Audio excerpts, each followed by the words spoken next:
Sebenarnya akidah itu gampang ya. Yang bikin susah itu ahlul bid'ah. Sehingga kita harus bantah mereka ini. Sebenarnya gampang, selesai. Saya sering sampaikan pembahasan Allah di atas itu sangat mudah. Semua orang paham Allah di atas. Semua orang kalau ada masalah mereka mengatakan kita serahkan kepada yang di atas.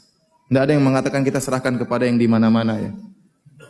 Ahlul bidah mengatakan Allah tidak di atas, Allah tidak di bawah. Tidak ada satu orang pun saya ketemu berkata, kalau ada masalah kita serahkan kepada yang tidak di atas dan tidak di bawah. Ada yang ngomong gitu? Enggak ada. Semua orang ngomong dengan fitrahnya. Mereka berkata kalau yang di atas sudah memutuskan mau apa lagi? Semua orang ngomong demikian. Kalau yang di atas sudah memutuskan mau apa lagi? Fitrah mereka tahu Allah di atas, mereka berdoa angkat tangan ke atas ya. Namun datang ahlul bidah bikin banyak syubhat sehingga pembahasan Allah di atas jadi susah. Sebutkan dalil-dalil, bantah mereka.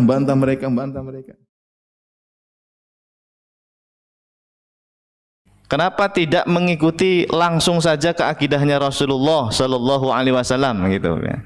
Biasanya seperti itu pertanyaan-pertanyaan yang muncul di benak kita.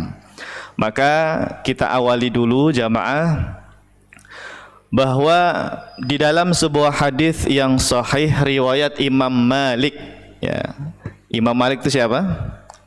Beliau ini termasuk ulama salaf. Kalau dalam ilmu fikih beliau adalah pendiri madhab Maliki ya. Hadis riwayat Imam Malik ini adalah Imam Malik pendiri madhab Maliki. Beliau ahli hadis jamaah. Pakarnya ilmu hadis, guru besar ilmu hadis di Madinah itu Imam Malik. Dan beliau merupakan salah satu dari gurunya Al-Imam Asy-Syafi'i ya, Masya Allah. Nah di dalam kitab Al-Muwatta namanya. Jadi beliau punya kitab hadis namanya Al-Muwatta. Bahkan Al-Muwatta ini dikatakan oleh para ulama sebelum munculnya Sahih Bukhari dan Sahih Muslim, kitab tersahih di dunia setelah Al-Quran itu adalah kitabnya Imam Malik ini Pak. Namanya Al-Muwatta. Nah, nanti cari kitab hadis judulnya apa? Al-Muwatta ya. Waktu itu belum lahir Imam Bukhari, belum ada. Imam Muslim dan yang lainnya belum ada. Maka kitab tersahih setelah Al-Qur'an itu kitabnya beliau ini ya. Tapi setelah muncul Imam Bukhari, Imam Muslim, itu urutannya tergeser. Baik, kita baca ya hadisnya. Qala Rasulullah sallallahu alaihi wasallam, "Taraktu fikum amrayn lan tadillu ma tamassaktum bihima kitaballahi wa sunnata nabiyhi sallallahu alaihi wasallam." Jadi ada sebuah hadis bahwa Rasulullah sallallahu alaihi wasallam pernah bersabda, "Taraktu fikum amrayn." Aku telah tinggalkan untuk kalian dua hal atau dua perkara. Lan tadillu ma tamassaktum bihima. Yang mana kalian tidak akan menjadi orang yang sesat ya, tidak akan menjadi orang yang sesat selama mau berpegang teguh dengan kedua hal ini jemaah. Nah kata Nabi, apa dua hal itu? Kitabullah, yaitu Al-Qur'an. Jadi yang dimaksud kitabullah di sini maknanya adalah Al-Qur'an wa sunnatan Nabi sallallahu alaihi wasallam, dan hadisnya Nabi sallallahu alaihi wasallam. Jadi hadirin sekalian, dalam masalah ilmu agama, apapun itu ilmunya jamaah, harus bersumber dari Al-Quran dan As-Sunnah. Sepakat ya? Ada yang menolak di sini? Tidak ada. Semua umat Islam pasti Pak, dimanapun mereka berada, kalau ditanya apakah kita harus merujuk kepada Al-Quran dan Al-Hadis, maka jawabannya pasti iya ya. Cuma tadi bagaimana kemudian cara memahami Al-Quran dan hadis ya. Kalau urusan kembali ke Quran dan hadis itu semuanya kembali Pak.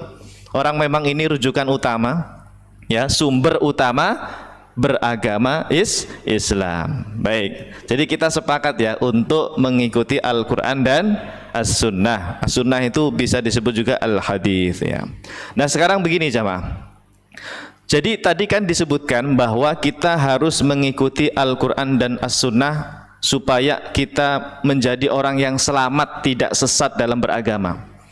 Nah para ulama itu hadirin sekalian, yang pakar di bidang ilmu Al-Quran dan juga pakar di bidang ilmu hadis, itu mereka kan sudah mengkajinya Pak ya. sudah mengkhatamkan Al-Quran, sudah mengkhatamkan hadis yang jumlahnya berapa? Hadis itu jumlahnya berapa jamaah? Kalau Al-Quran kan kita bisa nyebut angka ya. Ayatnya berapa Al-Quran? 6.600 sekian gitu ya. Ada yang mengatakan 6.666 gitu ya. Pernah nggak menghitung sendiri jamaah? Berapa ayat Al-Quran itu? Yang bilang 6666 itu siapa? Pernah dengar dulu kata guru ngaji kita itu 6.666 ya. Biar gampang hafalnya kan 6666 gitu kan gitu. Itu rupanya jamaah kalau kita cek yang mengatakan 6.666 itu adalah Syekh Nawawi Al-Bantani. Ya, dulu beliau ini Sayyidul Hijaz. Ulama pimpinannya para ulama di Hijaz, Mekah, Madinah dulu. Ulama dari Indonesia. Kenal ya Syekh Nawawi Al-Bantani? Kenalan di mana? Ya pokoknya pernah dengar ya nama Syekh Nawawi Al-Bantani. Ulama besar dari Indonesia, dari Banten, Pak, dan beliau besar di Mekah waktu itu ya. Nah, kata beliau itu Al-Qur'an itu jumlah ayatnya 6.666. Tapi ini khilaf ya. Kalau ulama lain nanti mengatakan 6.600 sekian berapa gitu ya. Tidak sampai 6.666 ya. Baik. Nah, kalau hadis berapa jumlahnya? Pernah ngitung nggak Sahih Al-Bukhari itu berapa, Pak? Sahih Al-Bukhari itu hadirin sekalian, isinya sekitar 7.000 8.000 hadis, tapi itu banyak pengulangan. Kalau diperas gitu ya, yang sama-sama itu dihilangkan, itu kira-kira hanya 2.000-an, Pak. 2.000 3.000-an. Hadis Sahih Al-Bukhari. Begitu juga Sahih Muslim, Sunan Ibnu Majah, Sunan Abu Dawud, Sunan At-Tirmidzi, Sunan An-Nasai, dan kitab-kitab hadis yang lainnya jemaah. Itu kalau dihitung jumlahnya ribuan, Pak. Puluhan ribu. Bahkan ada yang mengatakan jutaan, Pak. Jumlah hadisnya Rasulullah Shallallahu Alaihi Wasallam itu bisa sampai jutaan hadis. Kenapa?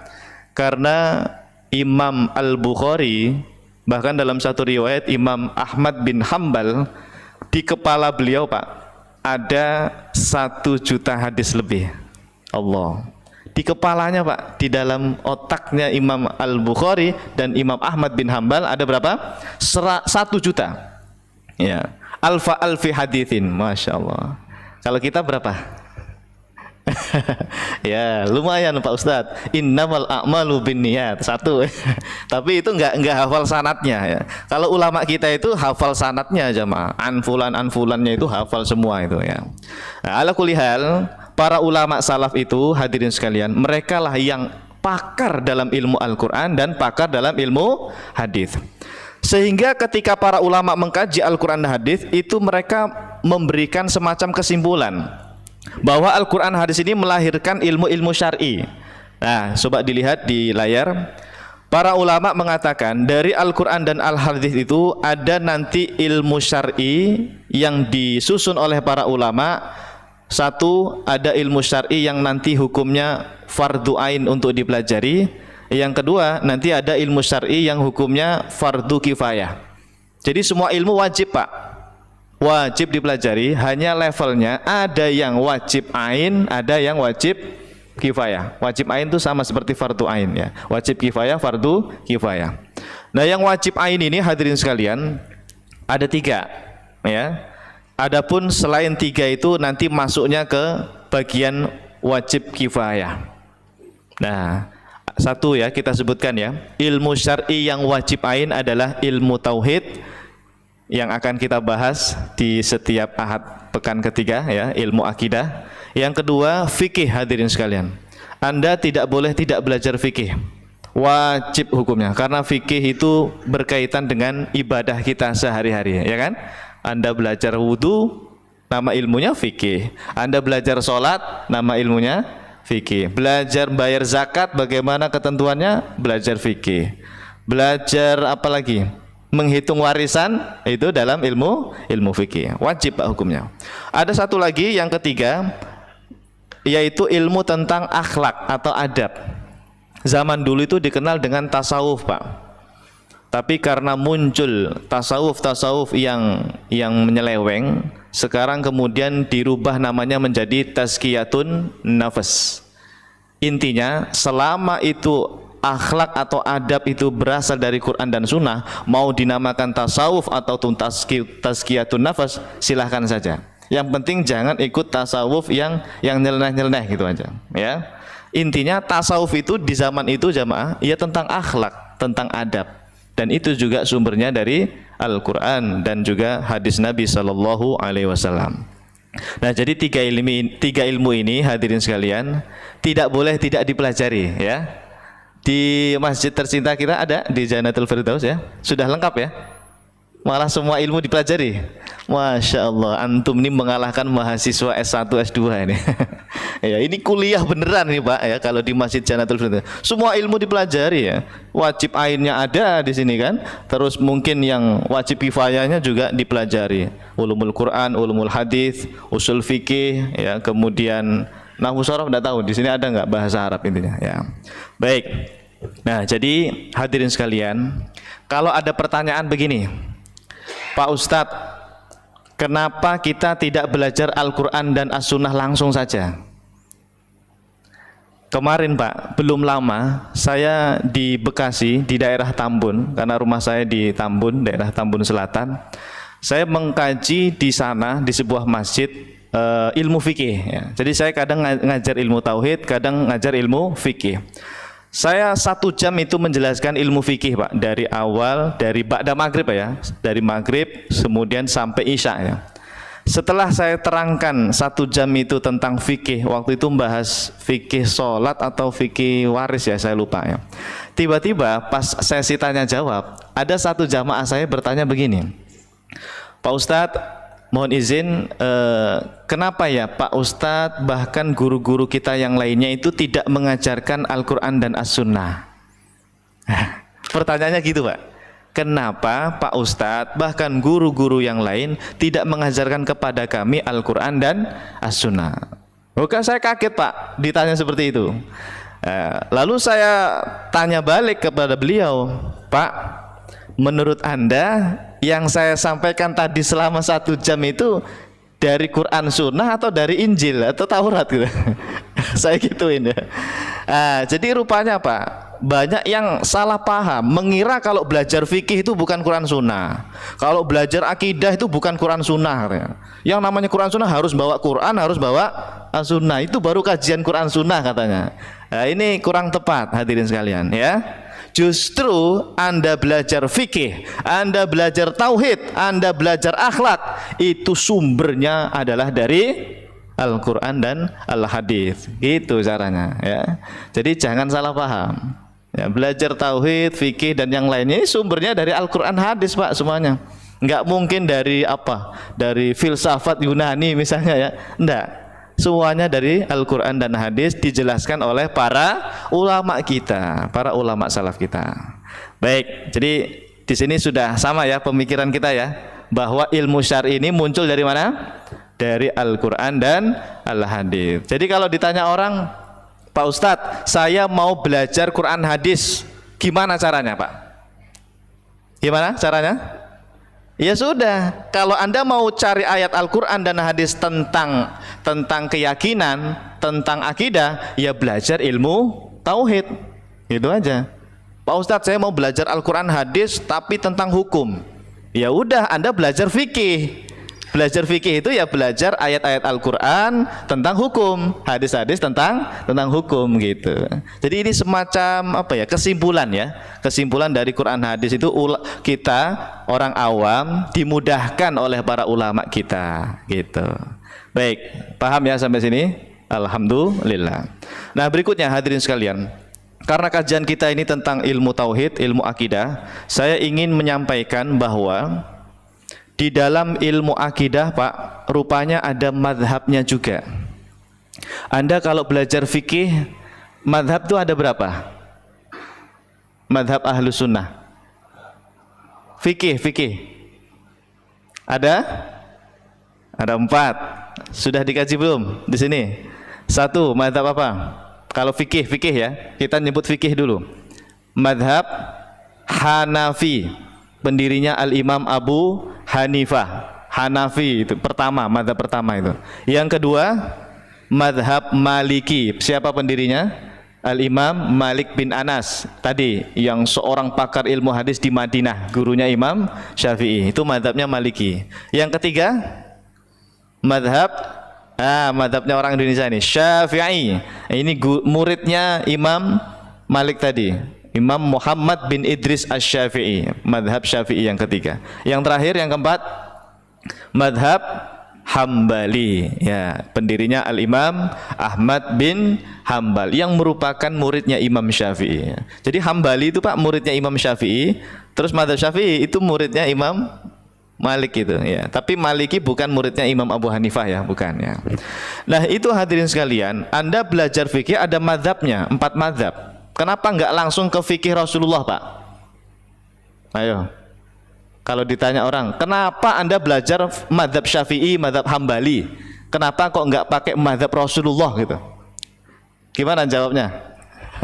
Saya pernah itu ditanya, Pak Ustadz ini mau ikut Rasulullah apa ikut mazhab gitu. Wah, digituin saya. Begini, kamu ikut Rasulullah, saya juga ikut Rasulullah. Caranya kamu ikut Rasulullah gimana? Iya, saya tanya ke Pak. Ya ikut Rasulullah itu ya saya baca hadis-hadis Nabi. Terus kamu apain tuh? Ya saya baca, saya pahami sendiri gitu. Nah, itu bukan ikut Rasulullah itu ikut pemikiranmu sendiri terhadap hadis itu. Kalau saya ikut Rasulullah pakai otaknya para ulama salaf. Ikut Hanafi, Maliki, Syafi'i, Hambali. Mereka ulama salaf yang memahami hadis-hadisnya Nabi. Berarti 4 mazhab itu ikut Rasulullah Shallallahu Alaihi Wasallam. Begitu Pak harusnya cara jawabnya. Ya, jadi bermadzhab itu pada hakikatnya sedang mengikuti Rasulullah Shallallahu Alaihi Wasallam. Hanya saja pakai jalur sanad gitu loh. Enggak langsung loncat ke Nabi gitu loh. Kita harus punya sanad ilmu. Melalui apa? Ya melalui madhab gitu. Nah ternyata dalam ilmu tauhid juga begitu hadirin sekalian. Saya tidak tahu jamaah sudah kenal belum dengan 3 madhab dalam ilmu tauhid ya. Jadi saya urutkan dari atas Pak ya. Akidahnya Rasulullah Shallallahu Alaihi Wasallam itu tentu dipelajari oleh siapa? Para sahabat radhiyallahu anhum ajmain. Ya, semua para sahabat itu akidahnya, tauhidnya, ngajinya langsung kepada Nabi Shallallahu Alaihi Wasallam. Setelah Nabi wafat, para sahabat yang dapat ilmu tauhid dari Nabi tadi kan kemudian apa? Mengajarkan ilmunya kepada generasi berikutnya. Apa namanya? Setelah sahabat, tabi'in. Ya, di situ muncul Imam Al Hasan Al Basri, Imam Mujahid dan lain sebagainya. Mereka lah yang mempelajari akidahnya Rasulullah melalui para sahabat, gitu. Nah, setelah para sahabat ini sudah pada meninggal, Pak, generasi tabi'in ini sama mengajarkan ilmu akidahnya Rasulullah tadi kepada generasi berikutnya. Setelah tabi'in namanya tabi'in atau atba'ut tabi'in. Nah, disitulah baru muncul madhab, Pak. Kasusnya sama seperti madhab fikih. Madhab fikih yang munculnya di situ juga, di masa tabi'in ya. Nah, untuk akidah hadirin sekalian saya akan perkenalkan. Yang pertama ada namanya madhab Asy'ari, yaitu didirikan oleh Al-Imam Abul Hasan Al-Asy'ari. Kemudian yang kedua madhab Maturidi, yaitu Al-Imam Abu Mansur Al-Maturidi. Dan satu lagi madhab Athari, yaitu madhabnya Imam Ahmad bin Hambal. Loh Pak Ustadz, bukannya Imam Ahmad tadi fikih Hambali? Begini, dalam fikih Imam Ahmad juga terkenal, makanya namanya madhab Hambali. Di dalam tauhid juga madhabnya terkenal Pak. Madhabnya namanya Athari, ya. Madhab apa? Al-Athari, ya. 3 madhab inilah hadirin sekalian, mereka yang berjuang tampil di depan menghadapi kelompok sesat di zaman itu. Jadi zaman itu Pak, di zaman tabi'in itu sudah muncul kelompok-kelompok sesat Pak. Ada namanya kelompok Mu'tazilah. Ya, pernah dengar istilah Mu'tazilah? Ada kelompok namanya Qadariyah Pak, Jabariyah, apalagi Mujassimah, Musyabbihah, macam-macam pokoknya. Nah, ini kalau dibiarkan Pak, umat Islam bisa bahaya nih, akidahnya bisa menyeleweng semua.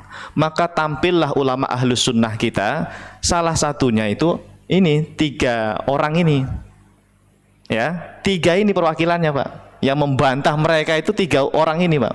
Yaitu Imam Abul Hasan Al-Asy'ari, Imam Abu Mansur Al-Maturidi, dan Imam Ahmad bin Hambal ini. Nah, kalau saya ringkas seperti inilah. Nah, gitu. Jadi nomor 1 kalau saya urutkan berdasarkan tahun wafatnya ya. Nomor 1 tentu Al-Imam Ahmad bin Hambal. Kita nyebutnya Al-Madhhab Al-Athari. Pakai tha ya. Pakai tha. Al-Athari ya. Biasanya madhab Al-Athari ini nanti banyak diikuti oleh para ulama Hambali ya, karena Imam Ahmad bin Hambal, maka banyak ulama Hambali nanti yang secara akidah bermadhab Athari ya. Saya tidak tahu di sini jamaah ini akidahnya madhab apa ini ya. Ya nggak tahu ya, karena belum belajar kali ya. Nanti saya akan cek, Pak, Anda ini sebetulnya madhabnya apa, nanti ketahuan. Setelah ini nanti di akhir ya, saya akan tes, antum jawab nanti. Kalau antum bisa jawab, oh berarti Anda ini madhabnya ini, begitu nanti ya. Kita cek nanti ya. Yang kedua, madhab Al-Asy'ari, Al-Madhabu Al-Asy'ari, yaitu madhabnya Al-Imam Abul Hasan Al-Asy'ari. Kalau beliau ini, Pak, madhab Asy'ari ini, beliau termasuk ulama yang pakar dalam ilmu hadis. Beliau ahli hadis, Pak, bahkan ahli fikih. Sanad keilmuannya bersambung kepada Imam Syafi'i. Bahkan Imam Az-Zabidi ya, Murtadha Az-Zabidi mengatakan akidahnya Asy'ari itu adalah melanjutkan akidahnya Imam Syafi'i. Jadi kalau ada yang bertanya, Pak, Anda di Indonesia ini kan Syafi'i, fikihnya bermadhab Syafi'i, kenapa kok nggak berakidah Syafi'i gitu? Biasanya ada yang bertanya begitu. Kalian ini bermadhab Syafi'i secara fikih, kenapa akidahnya enggak Syafi'i gitu. Nah, ini yang bertanya salah paham. Akidah Syafi'i itu, Pak, dipopulerkan, dilanjutkan ya oleh Imam Abul Hasan Al-Asy'ari. Cuma enggak pakai nama Syafi'i gitu loh. Pakai nama Imam Abul Hasan Al-Asy'ari karena beliau yang membela, dan terkenal di zaman itu banyak yang membela beliau gitu loh. Jadi dinisbatkannya kepada Imam Abul Hasan Al-Asy'ari. Tapi pada dasarnya apa yang beliau sampaikan itu adalah akidahnya Imam Syafi'i. Nah, lengkap ini, Pak. Jadi kalau Imam Ahmad bin Hambal itu karena beliau sendiri ya, madhab Athari, beliau sendiri yang mempopulerkan. Tapi untuk akidahnya Imam Syafi'i, hadirin sekalian, ya tolong ini disampaikan kepada siapapun. Madhabnya Imam Syafi'i itu dipopulerkan oleh Imam Abul Hasan Al-Asy'ari. Ya, siapapun yang bermadhab Asy'ari, hadirin, akidahnya sama dengan akidah Imam Syafi'i. Pak Ustadz, tapi katanya Asy'ari sesat. Katanya Asy'ariyah itu bukan ahlu sunnah. Ya sama kayak gini, Pak. Ada NU yang sesat, ada Muhammadiyah yang sesat gitu. Oknum, kita nyebutnya oknum sajalah gitu loh. Jadi jangan dipukul rata. Setiap kelompok itu pasti ada yang nyeleneh gitu loh, Pak. Iya, jadi jangan gara-gara 1-2 orang ya, kemudian semuanya kita anggap sesat, jangan. Gitu. Nah, Asy'ariyah juga begitu, termasuk Athariyah, Pak, Hambali atau yang lainnya. Semuanya pasti ada yang menyeleweng, tapi kita tidak mengikut yang itu. Kita ikut yang masih murni nih. Mazhab Athari yang murni, mazhab Asy'ari yang murni, dan mazhab Maturidi yang masih murni, begitu. Paham ya? Baik. Satu lagi ada namanya mazhab Maturidi. Mazhab Maturidi ini adalah mazhabnya Imam Abu Mansur Al-Maturidi. Beliau sezaman dengan Imam Abul Hasan Al-Asy'ari. Cuma bedanya jamaah, kalau Imam Abul Hasan Al-Asy'ari ini tinggalnya di pusat pemerintahan Islam. Di mana waktu itu? Di Baghdad. Ya, di Baghdad. Adapun Imam Abu Mansur Al-Maturidi itu jauh, beliau di mana itu? Samarkand itu mana? Uzbekistan ya, Uzbekistan ya. Jadi hidup sezaman, cuma beda tempat, Pak. Sama-sama membela akidah ulama salaf. Kalau Maturidi ini melanjutkan akidahnya Imam Abu Hanifah. Nah, dicatat, Pak. Ini kuliah beneran ini ya. Dicatat ya. Kalau Imam Ahmad bin Hambal jelas ya, beliau sendiri yang mempopulerkan. Kalau akidahnya Imam Syafi'i, siapa tadi? Imam Abul Hasan Al-Asy'ari. Kalau akidahnya Imam Abu Hanifah itu dilanjutkan oleh Imam Abu Mansur Al-Maturidi. Makanya Maturidi nanti banyak dari ulama Hanafi. Banyak dari ulama Hanafi yang bermadzhab Maturidiyah. Ya. Kalau Asy'ariyah banyak kan dari Syafi'i, Pak. Asy'ariyah itu banyak dari mazhab Syafi'i. Karena kan tadi akidahnya Imam Syafi'i. Kenal Imam Nawawi? Siapa beliau? Al-Imam An-Nawawi, pengarang Riyadhus Shalihin. Beliau pakar ilmu hadis, jamaah. Ya, beliau itu ulama tarjih mazhab Syafi'i, Imam Nawawi. Beliau akidahnya apa coba? Dari tiga ini. Asy'ari, Pak. Buktinya banyak. Baca kitab-kitab beliau. Beliau itu Asy'ari tulen, ya. Bahkan Imam Az-Zahabi, muridnya Imam Ibnu Taimiyah, beliau meyakini di dalam kitabnya Syiar A'lamin Nubala atau kitab tarikh beliau itu, An-Nawawi Asy'ariyul madhab, gitu. Masya Allah. Imam Nawawi itu akidahnya Asy'ari, membela akidah Asy'ari. Ya, karena beliau mazhab Syafi'i, Pak, gitu. Satu lagi, Imam Ibnu Hajar Al-Asqalani, kenal? Harusnya kenal. Siapa beliau? Ini diam ini ada dua kemungkinan ya. Tawadhu apa pura-pura nggak tahu ya. Ibnu Hajar Al-Asqalani itu, Pak, ahli hadis yang mensyarah kitab Sahih Al-Bukhari. Nama kitabnya Fathul Bari. Itu ada berapa jilid tuh ya? 16 jilid atau berapa itu? Fathul Bari, syarah kitab Sahih Al-Bukhari. Itu yang menulis syarah Sahih Bukhari itu diantaranya Imam Ibnu Hajar Al-Asqalani, Pak. Beliau Syafi'i fikihnya dan akidahnya Asy'ari, ya. Asy'ari beliau, Pak. Ya. Baik, jadi banyak nanti ulama Syafi'i yang bermadzhab Asy'ari. Nah, kalau yang Maturidi kebanyakan dari madzhab apa? Hanafi, ya. Kalau dari Maturidi itu nanti banyak dari ulama yang Hanafiyah, ya. Kalau Maliki, Pak Ustadz, ya. Untuk madhab Maliki, hadirin sekalian, berdasarkan penelitian Imam Tajuddin As-Subki, ulama Malikiyah banyak yang bermadhab Asy'ari. Ya, secara akidah, para ulama Malikiyah itu banyak yang mengikuti madhab Asy'ari. Baik. Nah, hadirin yang dimuliakan Allah Subhanahu wa taala, jadi intinya kita di dalam belajar ilmu syar'i harus mengikuti ulama salaf. Ya, fikih itu ada mazhabnya, akidah juga ada mazhabnya. Silahkan Anda ikuti mazhab apapun, yang penting ikut ulama salaf. Ya, dalam fikih ada 4 mazhab, ikuti salah satunya, silahkan. Insya Allah aman dalam memahami Quran dan Sunnah. Ya, begitu pula dalam akidah, dalam tauhid. Silahkan mau bermadzhab Atsari Hambali itu nomor 1, atau madzhab Asy'ari atau madzhab Maturidi. Karena ketiga-tiganya sama-sama membela akidah ulama salaf yang sumbernya dari Al-Qur'an dan As-Sunnah. Gitu. Adapun nanti ada yang menyeleweng itu tinggalkan itu yang menyeleweng. Kita belajar yang beneran gitu loh, yang murni benar-benar akidah ulama salaf. Yang jelas jangan ikut-ikutan jamaah. Karena masih banyak saya perhatikan di medsos itu ungkapan dari beberapa, mohon maaf, bahkan dari beberapa dai, para ustadz nih. Asy'ari Maturidi sesat katanya gitu. Ya Allah, jangan seperti itu. Naudzubillah. Kalau seperti itu nanti kita menyesatkan Imam Nawawi dong, Imam Ibnu Hajar yang Asy'ari gitu. Jangan ya, jangan ikut-ikutan seperti itu ya. Kita ngaji ilmiah, kita pelajari dengan benar ya. Baik. Nah, sekarang tiba saatnya saya ingin tahu madzhab jamaah Masjid Jannatul Firdaus ini apa nih akidahnya selama ini. Kita cek dulu, Pak ya. Saya mau ngecek dari sisi pertanyaan dulu. Tolong dijawab, Pak ya. Ini ada berapa soal itu? 13 ya? Ada 13 ya. Coba Anda baca satu persatu, Anda pahami, terus Anda yakin nggak jawabannya itu iya atau tidak? Saya bantu bacakan ya. Nomor 1, percaya nggak bahwa Allah Subhanahu wa taala itu ada, maha ada? Yang kedua, percaya nggak Allah itu tidak dilahirkan dan tidak diciptakan oleh siapapun? Yang ketiga, percayakah bahwa Allah itu kekal selama-lamanya tanpa mengalami kematian? Percaya semua? Oke. Nanti kita lihat ada nggak yang nggak percaya.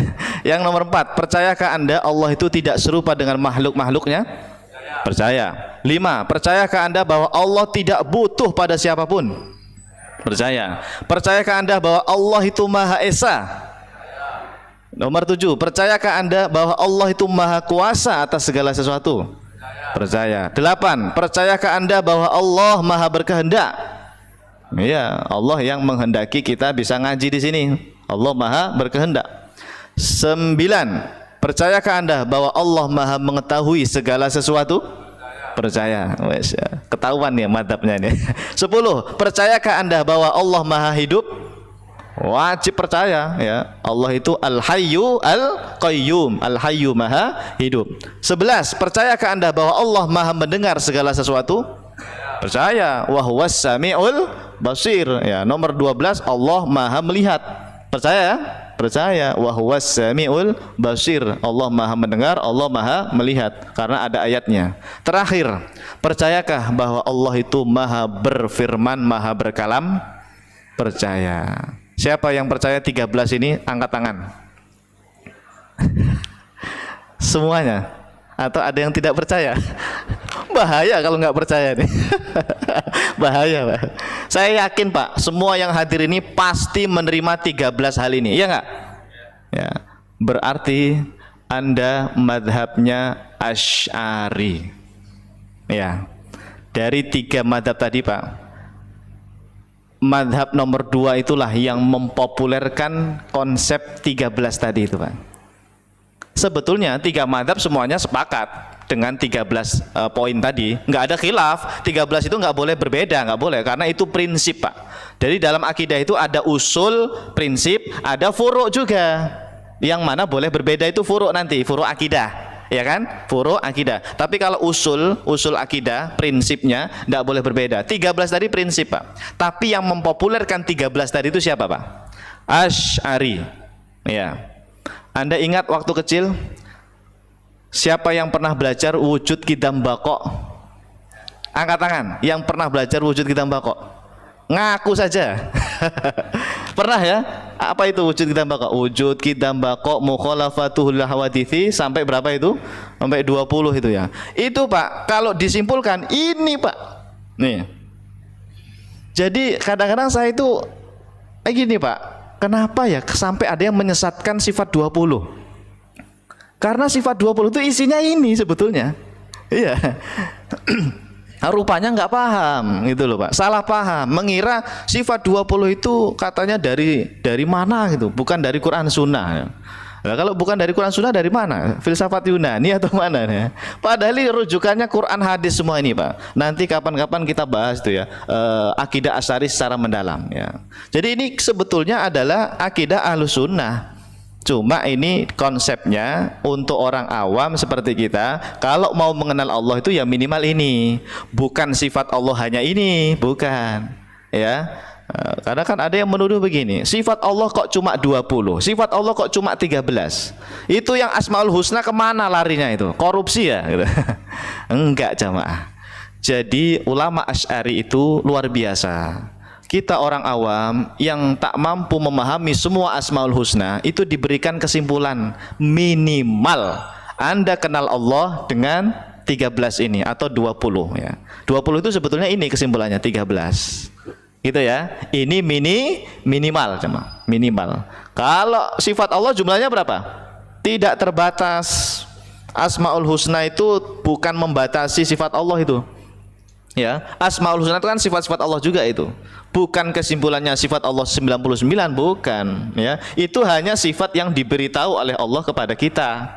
Adapun sifat Allah jumlahnya tidak terbatas gitu. Baik. Jadi ini sudah ketahuan ya, antum Asy'ari semuanya ya. Ngaku nggak ngaku, sadar tidak sadar Anda selama ini berakidah Asy'ari ya. Hanya saja bedanya kita nggak belajar sampai tuntas Pak gitu. Hanya sekelumit aja waktu di TPA atau waktu di madrasah waktu kecil ya, nggak sampai selesai. Bahkan nggak tahu ternyata itu adalah Asy'ari, itu nggak tahu kita ya. Karena ngajinya tidak secara mendalam gitu ya. Nah, mudah-mudahan nanti kedepannya di masjid tercinta kita bisa mengkaji semua madzhab Pak ya. Atsari, Asy'ari dan Maturidi kita pelajari dari sumber yang terpercaya ya, dari sumber yang betul-betul dari para ulama kita, insyaallah. Baik. Nah, nanti kalau Atsari sama Maturidi ada Pak, ciri khasnya ada. Kalau ini ciri khas Asy'ari. Nah ini Imam Ahmad bin Hambal. Tadi madzhabnya apa namanya?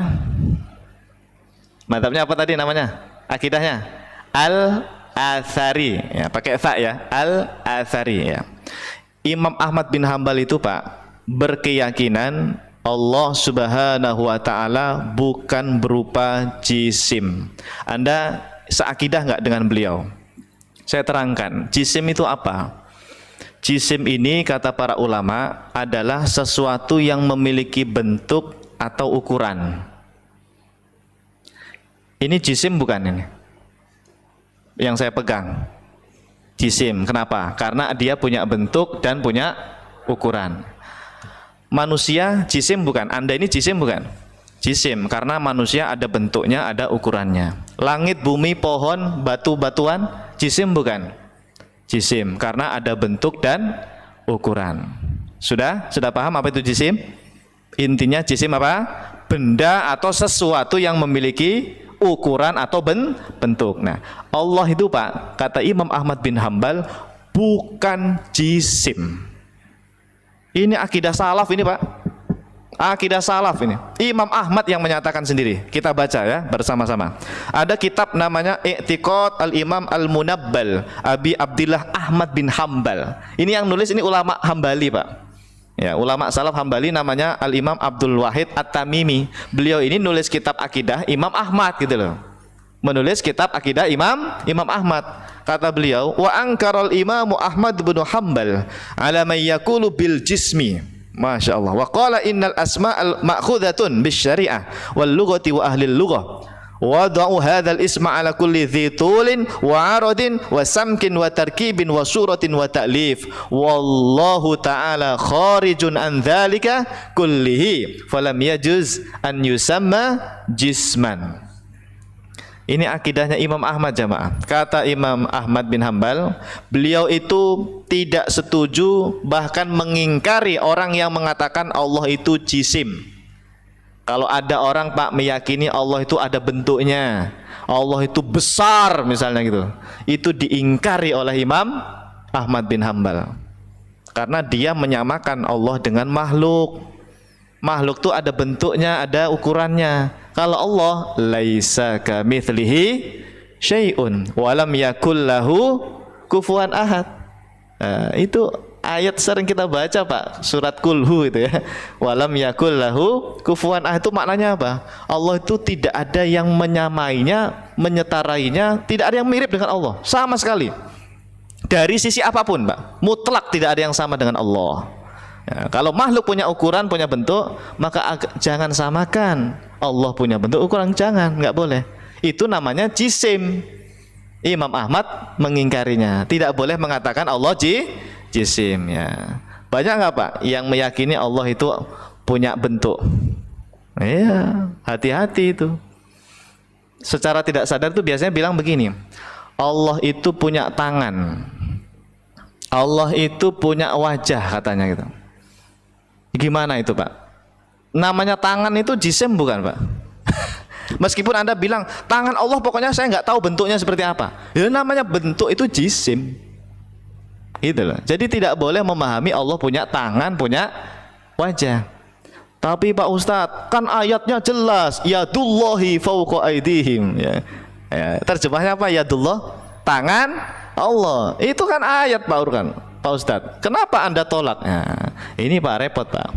Ayat Quran itu tidak boleh dipahami secara tekstualis. Ada caranya Pak. Nanti ada metode, ada manhaj ulama salaf namanya tafwidul makna. Nanti akan saya terangkan Pak. Gimana itu ulama kita memahami ayat yadullah? Gimana itu para ulama salaf memahami ar-Rahmanu 'alal arsis tawa? Semuanya lengkap insyaallah nanti ya. Kita baca manhaj mereka atau metode mereka dalam memahami ayat mutasyabihat ya. Dah, ini perlu dibaca lagi. Lanjut ya. Beliau mengatakan bahwa nama-nama sebuah istilah seperti jisim tadi itu diambil dari syariat, dari bahasa Arab atau para ahli bahasa, yang mana mereka mengatakan bahwa jisim adalah sesuatu yang memiliki apa? Panjang. Ya. Ini ada panjang kan? Ada ukurannya. Memiliki lebar, memiliki tinggi, bentuk, rupa, ada bagian-bagiannya. Kita jisim bukan? Ada kepala, ada tangan, itu kan bagian namanya Pak. Nah, itu jisim Pak. Kata Imam Ahmad bin Hambal, adapun Allah Subhanahu wa taala tidak termasuk dari semua itu, ya. Tidak boleh mengatakan bahwa Allah berupa jisim, tidak boleh. Artinya, hadirin, Imam Ahmad meyakini Allah Maha ada tanpa bentuk, tanpa ukuran, tanpa rupa. Karena Allah itu, Pak, bukan makhluk. Makhluk itu bentuk. Allah ini sang pencipta. Bahkan Imam Ibnu Qudamah sampai mengatakan kullu ma khatara bibalik, apapun yang engkau bayangkan tentang Allah di kepalamu. Karena ada orang awam tuh bayangin Allah itu putih besar gitu, Pak, cahaya putih. Itu fallahu bi khilafi dzalik, kata Imam Ibnu Qudamah. Allah tidak seperti itu, salah semua, Pak, yang kita bayangkan di kepala kita. Jadi gimana, Pak Ustadz, biar saya kenal Allah? Mengenal Allah itu bukan tahu bentuknya, bukan. Mengenal Allah itu cukup dengan mengetahui sifat-sifat Allah. Asmaul Husna itu pelajari. Tidak perlu Anda meneliti Allah seperti apa ya gitu. Tidak boleh, itu malahan dilarang oleh Rasulullah Sallallahu Alaihi Wasallam. Tafakkaru fi khalqillah, kan kata Nabi Sallallahu Alaihi Wasallam. Pikirkan saja tentang ciptaan Allah. Wala tafakkaru fi fillah, jangan mikirin zat Allah karena tidak mampu ini akal kita. Yang penting sucikan Allah itu dari menyerupai makhluknya. Subhanallah. Sering zikir subhanallah jamaah. Sering ba'da sholah kan 33 kali. Apa arti subhanallah itu, Pak? Maha suci Allah. Maksudnya apa? Anda mensucikan Allah dari menyerupai makhluk. Artinya Allah bukan jisim. Allah itu bukan seperti manusia, punya tangan, punya mata, bukan gitu. Ya. Nah, itulah akidah salaf, itulah akidahnya Imam Ahmad bin Hambal. Ya. Nah, siapa yang sama dengan Imam Ahmad di sini? Atau Anda tidak sepakat dengan Imam Ahmad? Berarti nggak ikut salaf ini, Pak. Oke, gitu ya. Ini salah satu contoh saja, jemaah, tentang akidahnya Imam Ahmad bin Hambal. Masih ada waktu nggak ini? Sudah habis ya? Sudah syuruk? Cukup kali ya? Ya sudah, ini sebetulnya tadi masalah jisim itu disepakati, Pak, dari 3 mata itu sepakat ya. Sebenarnya ada satu lagi nih ya, tapi ini nantilah ya, pertemuan berikutnya ya. Anda kenal Imam Thahawi, jemaah? Tahu? Akidah Thahawiyah. Akidah Thahawiyah. Angkat tangan yang pernah dengar kalimat akidah Thahawiyah. Enggak pernah. Gimana ini? Alhamdulillah, berarti kita di masjid tercinta Jannatul Firdaus dimudahkan oleh Allah untuk belajar akidah yang benar, insya Allah. Amin. Ya, alhamdulillah. Tidak ada kata telat, Pak. Meskipun kita sudah berumur seperti ini, tidak ada kata telat. Tetap belajar, wajib terus belajar sampai nanti akhir hayat kita ya. Mudah-mudahan panjang umur, bisa menghatamkan akidah salaf yang sebenar-benarnya. Amin ya rabbal alamin. Baik, karena waktu kita terbatas, sepertinya untuk pertemuan perdana sampai sini dulu. Nanti di pertemuan-pertemuan berikutnya kita akan lanjut lagi tema ini barangkali, atau dengan tema-tema yang lain, bab yang lain insya Allah. Ada pertanyaan? Monggo silahkan. Silahkan kalau ada yang mau bertanya. Silahkan kalau ada yang mau bertanya, 1-2 aja cukup. Ya, silahkan. Waalaikumsalam warahmatullahi wabarakatuh. Begini Ustaz, saya menyoroti dalam kita saat menjalani ibadah haji atau umroh. Iya. Kalau tidak ibadah di sana, disarankan ngikutin mazhab Hambali di sana. Betul, ya. Nah, terus kalau di sini balik lagi ke Syafi'i. Nah, yang saya pertanyakan, kalau kita perpindahan mazhab gitu, apakah tidak istilahnya itu tidak mengubah keyakinan kita gitu? Ini masalah apa dulu? Masalah ibadah atau keyakinan? Ibadah. Kalau Hambali Syafi'i kan ibadah. Ya, ibadah. Karena baik. Kalau di sana kan bebas. Kalau akidah itu sama sebetulnya. Sebetulnya sama prinsipnya ya. Yang beda itu fikih nanti ya. Kalau fikih, Pak, misalnya kita di Indonesia ini Syafi'i ya. Tapi sebetulnya enggak Syafi'i amat kita ini, Pak. Iya, ngakunya Syafi'i. Coba Anda sholat, Pak, dari takbir sampai salam. Saya akan nilai ya, mazhab Anda apa? Campur aduk. Kayak semen dicampur dengan pasir ya. Bahkan yang ngaku Syafi'i bisa saya tes itu, Pak. Coba, kamu ngangkat jari gimana kalau Syafi'i? Pas tasyahud itu. Gimana Syafi'i itu, Pak? Gimana? Mazhab Syafi'i itu, Pak, ketika tasyahud 3 jari digenggam, jempol itu ditaruhkan di bawah teluk tunjuk. Ini Sahih Muslim yang menyebutkan Nabi membentuk angka 53. Lu 3 gimana Pak Ustaz 50-nya? 3 orang Arab tuh begini, 3. 50 jempol ditaruh di telunjuk. Inilah 53. Jadi bukan begini ya, bukan jempol sama jari tengah, tapi 3-3-nya digenggam, jempol di bawah telunjuk. Ini Syafi'i Pak, begini Pak.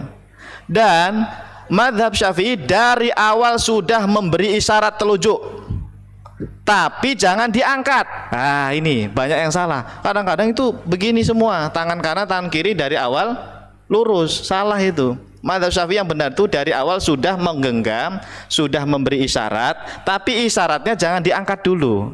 Cukup dikedepankan, di apa namanya? Tempelkan di apa? Apa ini namanya nih? Paha, lututnya ya. Nanti pada saat asyhadu alla ilaha illallah tinggal ngangkat. Ini Syafi'i, Pak. Nah, Syafi'i yang beneran ini ya, bukan Syafi'i KW ya. Nah, jadi itu mazhab Syafi'i seperti itu. Berarti selama ini sebetulnya kita itu enggak Syafi'i tulen ya. Tapi tidak masalah lah ya, tidak apa-apa. Dalam fikih Anda bersyafi'i, Anda bermadzhab Hambali, selama itu Anda belajar, Anda tahu mazhab Hambali seperti itu sah-sah saja. Memang benar, paling utama itu satu mazhab saja. Utamanya sih, bagusnya itu satu mazhab. Tapi kita kan nggak menguasai Pak satu mazhab biasanya. Akhirnya campur aduk ya. Saya tadi bingung di sini. Ini sini kunutan apa enggak sih sebetulnya? Tadi mohon maaf ya, imam kita batal. Nah, beliau minta saya ke depan. Nah, itu saya mikir keras itu Pak. Akhirnya saya nggak kunutan ya. Sepertinya pas sih di sini memang nggak kunutan kan? Nah, berarti nggak Syafi'i kan? Gitu ya. Kita hanya ngaku Syafi'i tapi nggak kunutan ya. Ya nggak masalah ya. Namanya fikih seperti itu ya. Mau kunutan silahkan, tidak pun tidak masalah. Yang penting akidah kita sama Pak. Ya, 3 mazhab tadi, Atsari, Asy'ari, Maturidi pada hakikatnya sama itu. Hanya beda di beberapa poin dan itu pun furu'ul akidah. Cabang akidah, bukan prinsip usul akidah ya. Kalau usul akidah sama semuanya. Oke.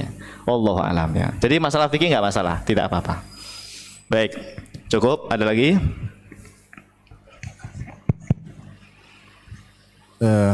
Makasih Ustadz. Saya pengen bertanya terkait dengan tadi sifat 13 ya. Iya. Yang pertama itu kan Allah itu kan wujud, ada gitu ya. Siap. Dan kemudian Imam Ahmad bin Hanbal tadi menyatakan masalah jisim, tidak ada bentuk, panjang, lebar dan seterusnya. Betul sekali. Kemudian ada satu hadis gitu ya, Rasul menyatakan kepada sahabatnya bahwa pada hari kiamat nanti kalian akan melihat Allah gitu ya, seperti melihat bulan purnama. Masya Allah, baik. Ya, gitu ya. Nah, kemudian pertanyaan begini sebenarnya, bagaimana logika manusia itu membayangkan sesuatu yang ada, tidak punya jisim, tapi bisa dilihat gitu. Oke, baik. Paham. Terima kasih. Ya. Apa? Pertanyaan? Ya, syukran ya. Baik, pertanyaan yang bagus sekali. Terima kasih, Pak. Pertama, hadirin sekalian, tadi Imam Ahmad bin Hanbal mengatakan Allah bukan jisim, bukan sesuatu yang memiliki bentuk dan ukuran. Tapi kan kita meyakini Allah itu ada, Pak Ustadz. Iya, semuanya yakin Allah itu ada. Tapi adanya Allah tidak sama seperti segala sesuatu yang ada. Jangan Anda berpikir Allah itu ada bentuk ukurannya, terus kita nanti bisa melihat bentuknya. Jangan, Pak. Tidak boleh. La ya'rifullaha 'alal haqiqati illallah. Tidak ada yang tahu hakikat Allah kecuali hanya Allah. Lalu bagaimana Pak Ustadz nanti kita di surga itu kan bisa melihat Allah gitu ya, tadi ada hadis sahih Bukhari itu, sahih Al-Bukhari, kata Nabi SAW, innakum satarawna rabbakum kama tarawna al-qamar, atau kama qala Rasulullah SAW. Kalian hadirin sekalian, kata Nabi, nanti di surga bisa melihat rabbakum, Tuhan kalian bisa melihat Tuhan kalian, dan kalian melihat Allah itu kama tarawnal qamar, seperti melihat bulan. Pertanyaan saya, apa Allah itu bentuknya bulat? Apa Nabi ngajarin Allah itu bentuknya bulat ya, seperti bulan? Anda baca sarahnya Pak. Penting Pak. Kebanyakan kita itu hanya modal teks hadis terus terjemahnya, tidak mau baca sarahnya. Para ulama kita, ulama salaf ahlussunnah mensyarah hadis itu, Nabi mengatakan kalian melihat Tuhanmu seperti bulan, itu fil wuduh, dalam hal kejelasan, bukan dalam hal bentuk atau rupa. Nah, itu penting itu. Jadi melihat Allah itu seperti bulan, maknanya itu tidak ada yang menghalangi mata kita, tidak ada yang menutupi apapun dari pandangan kita. Tapi jangan diyakini Allah bentuknya bulat seperti bulan, tidak boleh. Itu jisim itu namanya ya, itu jisim ya. Jadi yang kita lihat itu apa Pak Ustadz? Anda ini bertanya sesuatu yang di luar nalar akal. Jangankan Allah Pak, coba Anda tanya kepada saya, bentuk roh Pak Ustadz kayak apa ya? Ya mana saya tahu bentuk roh saya seperti apa? Dipotong tangan masih hidup ya. Berarti roh tangan saya hilang apa gimana? Enggak Pak. Roh saja nggak ada yang tahu Pak. Yas'alunaka anir ruh kulir ruhu min amri rabbi. Tentang roh aja Pak, nggak banyak dikasih tahu tentang Allah Pak. Kita banyak tidak tahu tentang roh. Taunya manusia ini ada ruhnya, tapi bentuk seperti apa roh itu tidak ada yang tahu. Hakikat roh tidak ada yang tahu. Padahal roh itu makhluk Pak. Bagaimana Anda bisa kok memahami Allah sang pencipta ruh? Nah, Allah itu lebih dari itu, tidak bisa dijangkau oleh akal kita. La tudrikuhu al-absar wa huwa yudrikul absar. Bahkan Imam Ahmad bin Hambal mengatakan, mahma tasawwarta bibalik, apapun yang Anda gambarkan di kepala, fallahu bikhilafi dzalik, Allah tidak seperti yang engkau gambarkan. Semuanya salah itu. Jadi Allah itu benar-benar unik Pak. Benar-benar tidak bisa dibayangkan, tidak bisa dikhayalkan. Kalau masih Anda bisa bayangkan, Anda bisa membayangkan di kepala Allah begini begitu, itu makhluk yang Anda bayangkan, gitu aja. Jadi buang itu semua khayalan kita di kepala. Allah itu maha ada, dan adanya Allah tidak sama seperti segala sesuatu yang ada. Udah gitu aja. Ya, kita cukup beriman sampai di situ. Nah, hakikat melihat Allah seperti apa tadi itu tidak perlu didalami. Cukup imani Allah nanti bisa dilihat, tapi Allah bukan jisim, bukan benda, bukan sesuatu yang ada rupanya, gitu. Caranya begitu ya. Nanti pertemuan berikutnya saya akan tampilkan akidahnya Imam Abu Hanifah. Imam Abu Hanifah itu bilangnya begini, melihat Allah di surga tanpa tempat, tanpa jarak, tanpa cahaya, tanpa rupa, tanpa bentuk ukuran. Itu Pak. Itu Imam Abu Hanifah Pak, ulama salaf itu yang bilang, bukan Ustadz Ajib yang bilang itu, ya, bukan Asy'ari juga, bukan. Imam Abu Hanifah, beliau ini pernah ngaji dengan sahabat, makanya ada yang mengatakan Abu Hanifah ini tabi'in, iya, generasi tabi'in karena pernah bertemu dengan beberapa sahabat. Lah akidah beliau itu pasti dari sahabat Pak, Imam Abu Hanifah. Beliau mengatakan melihat Allah di surga tanpa tempat, tanpa arah, tanpa jarak. Gimana itu Pak? Tanpa tempat, tanpa arah, tanpa jarak. Nggak bisa dibayangkan. Itulah Allah. Kalau masih bisa dibayangkan, itu berhala itu namanya, gitu ya. Itu unik Pak. Satu lagi, nikmat yang paling nikmat melihat Allah nanti Pak. Betul. Karena memang tidak bisa dibayangkan. Bukannya bidadari Pak Ustadz paling nikmat. Kalah.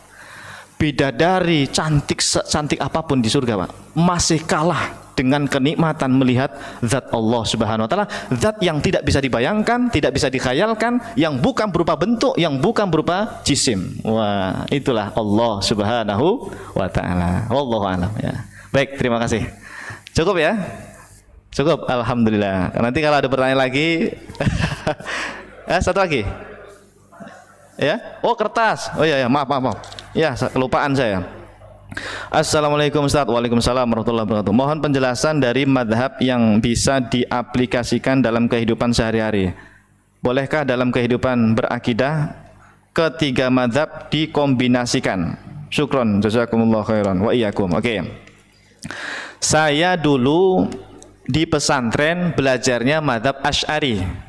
Karena para kiai, para ustadz rata-rata itu mengajarkan Asy'ari. Ya tadi Pak yang sifat 20 itu ya. Lalu saya kuliah S1 di Lipia. Anda tahu kampus Lipia Jakarta? Ya, saya dulu kuliah di sana S1, alhamdulillah selesai tahun 2015 itu ya. Nah, di Lipia saya kenal itu Pak dengan akidah yang lainnya. Seperti akidah Atsari Hambali itu ya, termasuk akidah Wahabi itu saya sudah belajar semua itu Pak. Apa perbedaannya, di mana titik pertemuannya, persamaannya gitu ya. Semuanya alhamdulillah saya sudah pelajari. Nah, yang kemudian saya simpulkan Pak, Asy'ari, Maturidi, dan Atsari Hambali itu dalam usul akidah sama, berarti bisa dikombinasikan. Nanti kita pelajari mana perkara akidah yang disepakati 3 madhab. Berarti ini bisa dikombinasikan karena sama, intinya itu sama 3 madhab tadi ya. Kan tadi nanyanya bisa nggak itu dikombinasikan, digabung misalnya ya, atau disatukan ya? Bisa. Yang penting kita cari hal-hal yang disepakati. Seperti tadi Pak, masalah jisim itu sepakat itu. Berarti kita secara tidak langsung bermadhab Asy'ari, bermadhab Atsari, dan Maturidi itu ya. Tapi nanti ada juga perkara yang khilaf, yang nggak bisa dikombinasikan. Asy'ari bilang begini ya, Maturidi bilang begini, Atsari Hambali bilang begini. Ada nanti Pak khilaf. Misalnya masalah apa? Masalah takdir Pak ya, atau masalah sifat kalam. Nah, sifat kalam itu yang nomor 13 itu Pak. Sifat kalam, Allah Maha berfirman. Itu khilaf nanti Pak. Kalau Allah berkalam sepakat. Mereka itu khilafnya, kalamnya Allah itu pakai suara apa enggak gitu. Iya, nanti ada pembahasan kayak gitu Pak. Imam Ahmad bilangnya ada suaranya, Asy'ari Maturidi bilangnya enggak ada suaranya. Kalau ada suaranya nanti kayak makhluk gitu. Nah, itu namanya furu' akidah. Nah, kalau di hal itu enggak masalah, itu tidak apa-apa. Selama memang ada rujukan dalilnya tidak masalah. Yang penting usul akidahnya sama-sama meyakini Allah Maha berfirman. Udah gitu ya. Nah, jadi untuk sehari-hari Pak sebaiknya ya satu madhab dulu, bagusnya sih. Ya, Anda mau mengaplikasikan madhab apa? Asy'ari misalnya. Ya kita ngaji dulu kan belum khatam kan ngaji Asy'arinya kan. Ya, nanti kita pelajari semua ya. Atsari Imam Ahmad kita pelajari, Asy'arinya Imam Abul Hasan Asy'ari kita pelajari, Maturidi juga begitu insyaallah. Baik, terima kasih. Untuk pertanyaan yang lainnya disimpan dulu Pak ya, dicatat di kertas. Nanti pertemuan berikutnya kita bahas bersama-sama. Siap? Insyaallah. Terima kasih. Subhanakallahumma wa bihamdika asyhadu an la ilaha illa anta astaghfiruka wa atubu ilaik. Assalamualaikum warahmatullahi wabarakatuh.